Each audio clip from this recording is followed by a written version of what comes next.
ಯೇಸು ಕ್ರಿಸ್ತನ ಪರಿಶುದ್ಧವಾದ ನಾಮಕ್ಕೆ ಸ್ತೋತ್ರವಾಗಲಿ. ಈ ದಿನ ನಮ್ಮ ಮಾತಿನ ಶಕ್ತಿ ಎಂಬ ಸಂಗತಿಯನ್ನು ಕುರಿತು ಧ್ಯಾನಿಸೋಣ. ಅಪೊಸ್ತಲ ಕೃತ್ಯಗಳು 14ನೇ ಅಧ್ಯಾಯ 8ರಿಂದ 10ನೇ ವಾಕ್ಯ. ಲುಸ್ತ್ರದೊಳಗೆ ಕಾಲುಗಳಲ್ಲಿ ಬಲವಿಲ್ಲದ ಒಬ್ಬ ಮನುಷ್ಯನು ಕೂತಿದ್ದನು. ಅವನು ಹುಟ್ಟುಕುಂಟನಾಗಿದ್ದು ಎಂದಿಗೂ ನಡೆಯದೇ ಇದ್ದವನು. ಪೌಲನು ಆಡುವ ಮಾತುಗಳನ್ನು ಅವನು ಕಿವಿಗೊಟ್ಟು ಕೇಳುತ್ತಿದ್ದನು.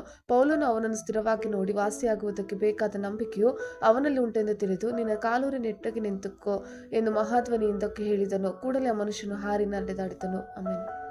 ದೇವರ ಶಕ್ತಿ ನಮ್ಮಲ್ಲಿ ಹೇಗೆ ಕೆಲಸ ಮಾಡುತ್ತದೆ? ಕರ್ತನಾದ ಯೇಸು ಕ್ರಿಸ್ತನ ನಿರಂತರ ಅಂತರ್ಗತ ಪ್ರಜ್ಞೆಯು ನಮ್ಮಲ್ಲಿ ವಾಸಿಸುತ್ತದೆ. ನಂತರ ತಡೆರಹಿತವಾಗಿ ಸುವಾರ್ತೆಯನ್ನು ಸಾರುವುದು. ನೀವು ಪೂರ್ಣ ಸಮಯದ ಸೇವೆಯಲ್ಲಿರಬಹುದು, ಆದರೂ ಅಧಿಕಾರ ಮತ್ತು ಧೈರ್ಯದಿಂದ ಪುನರುತ್ಥಾನಗೊಂಡ ಯೇಸುವಿನ ಬಗ್ಗೆ ಸಾಕ್ಷಿ ಹೇಳಲು ಪ್ರಾರಂಭಿಸಿ. ಅಪೊಸ್ತಲನಾದ ಪೌಲನ ಹಾಗೆ ಕುಂಟನನ್ನು ಅಥವಾ ಯಾವುದೇ ಅಸ್ವಸ್ಥನನ್ನು ನೀನು ಖಂಡಿತವಾಗಿ ಗುಣಪಡಿಸುವೆ. ಆಮೆನ್. ಶಕ್ತಿಗಾಗಿ 4 ಗ್ರೀಕ್ ಪದಗಳು. ಅವುಗಳು ದುನಾಮಿಸ್, ಎನರ್ಜಿಯಾ, ಎಸ್ಟಸ್ ಮತ್ತು ಕ್ರಾಟೋಸ್. ನಮ್ಮ ಪಠ್ಯದಲ್ಲಿ ಅವರು ಇಲ್ಲಿ ಗುರುತಿಸಿದಂತೆ ಕಂಡುಬರುತ್ತಾರೆ. ಅವರ ಶಕ್ತಿಯ ಡುನಾಮಿಸ್ ನಮಗೆ ನಂಬುವ ಪದ, ಅವರ ಶಕ್ತಿ ಇಸ್ಟಸ್ ಕೆಲಸದ ಎನರ್ಜಿಯ ಪ್ರಕಾರ ನಂಬುವ ಹೆಚ್ಚಿನ ಶ್ರೇಷ್ಠತೆಯ ಶಕ್ತಿ ಕ್ರಾಟೋಸ್. ದೇವರು ಆತನನ್ನು ಸತ್ತರೊಳಗಿಂದ ಎಬ್ಬಿಸಿದಾಗ ಆತನು ಕ್ರಿಸ್ತನಲ್ಲಿ ಎನರ್ಜಿಯೋ ಮಾಡಿದನು. ನಮ್ಮ ಪದಗಳು ಇತರ ಹೃದಯಗಳನ್ನು ಮೇಲಕ್ಕೆತ್ತುವ, ಸ್ಫೂರ್ತಿ ನೀಡುವ ಅಥವಾ ಉಸಿರಾಡುವ ಸಾಮರ್ಥ್ಯವನ್ನು ಹೊಂದಿವೆ. ನಮ್ಮ ಮಾತುಗಳನ್ನು ಇತರರನ್ನು ಉತ್ತೇಜಿಸಲು ಮತ್ತು ಕಟ್ಟಲು ಉಪಯೋಗಿಸುವಂತೆ ಸತ್ಯವೇದ ಪ್ರೋತ್ಸಾಹಿಸುತ್ತದೆ. ನಮ್ಮ ಪದಗಳ ಮೂಲಕ ಪವಿತ್ರಾತ್ಮನ ಅಭಿವ್ಯಕ್ತಿ ಸೇರಿದಂತೆ ಪದಗಳ ಶಕ್ತಿಯನ್ನು ವಾಕ್ಯದ ಉಲ್ಲೇಖ. ಜ್ಞಾನೋಕ್ತಿಗಳು 17ನೇ ಅಧ್ಯಾಯ 27ನೇ ವಾಕ್ಯ.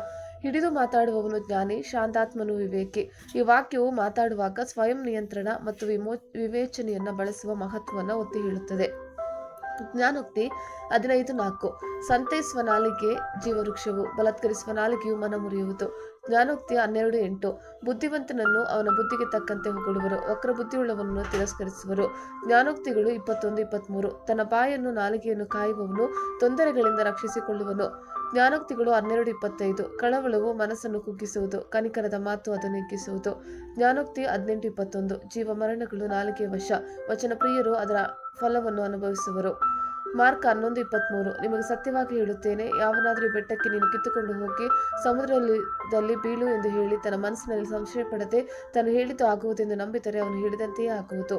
ಯೋವೇಲ 3:10. ನಿಮ್ಮ ಮಗುಳುಗಳನ್ನು ಕುಲುಮೆಗೆ ಹಾಕಿ ಕತ್ತಿಗಳನ್ನಾಗಿಯೂ ಕುಡುಗೋಲುಗಳನ್ನಾಗಿಯೂ ಬರ್ಜಿಗಳನ್ನಾಗಿಯೂ ಮಾಡಿರಿ, ದುರ್ಬಲನು ಶೂರನೆಂದುಕೊಳ್ಳಲಿ. ಆಮೆನ್. ಮಾತುಗಳನ್ನು ಕಿತ್ತು ಹಾಕಲು ಅಥವಾ ಕೆಡವಲು, ನಾಶಪಡಿಸಲು ಅಥವಾ ಹಾಳು ಮಾಡಲು, ಕಟ್ಟಲು ಅಥವಾ ನೆಡಲು ಬಳಸಬಹುದು ಎಂದು ಸತ್ಯವೇದ ಕಲಿಸುತ್ತದೆ. ಅವರು ನಮ್ಮ ಸುತ್ತಲಿರುವ ಜೀವನ, ಉತ್ತೇಜನ ಮತ್ತು ವಾಸಿ ಮಾಡುವ ಶಕ್ತಿಯನ್ನು ಹೊಂದಬಹುದು. ಆದಾಗ್ಯೂ ಅವುಗಳನ್ನು ಮೋಸ ಮತ್ತು ಹಾನಿಗೆ ಸಹ ಬಳಸಬಹುದು. ದೇವರು ಯೆರೆಮೀಯನನ್ನು ಕರೆದಾಗ ಮತ್ತು ಅವನಲ್ಲಿನ ಅವನ ಶಕ್ತಿಯನ್ನು ನೆನಪಿಸಿದಾಗ ಅವರಿಗೆ, ಅಂಜಬೇಡ, ನಿನ್ನನ್ನು ಉದ್ಧರಿಸಲು ನಾನೇ ನಿನ್ನೊಂದಿಗಿರುವೆನು, ಇದು ಯೆಹೋವನಾದ ನನ್ನ ಮಾತು ಎಂದು ಹೇಳಿದನು. ಆಗ ಯೆಹೋವನು ಕೈ ಚಾಚಿ ನನ್ನ ಬಾಯನ್ನು ಮುಟ್ಟಿ, ಇಗೋ ನಿನ್ನ ಬಾಯಲ್ಲಿ ನನ್ನ ಮಾತುಗಳನ್ನು ಇಟ್ಟಿದ್ದೇನೆ. ಕಿತ್ತು ಹಾಕುವುದು, ಕೆಡುವುದು, ನಾಶಪಡಿಸುವುದು, ಹಾಳು ಮಾಡುವುದು, ಕಟ್ಟುವುದು, ನೆಡುವುದು, ಈ ಕಾರ್ಯಗಳನ್ನು ಮಾಡುವುದಕ್ಕೋಸ್ಕರ ಜನಾಂಗಗಳ ಮೇಲೂ ರಾಜ್ಯಗಳ ಮೇಲೂ ನಿನ್ನನ್ನು ಈ ದಿನ ನೇಮಿಸಿದ್ದೇನೆ ಅಂದನು. ಆಮೆನ್.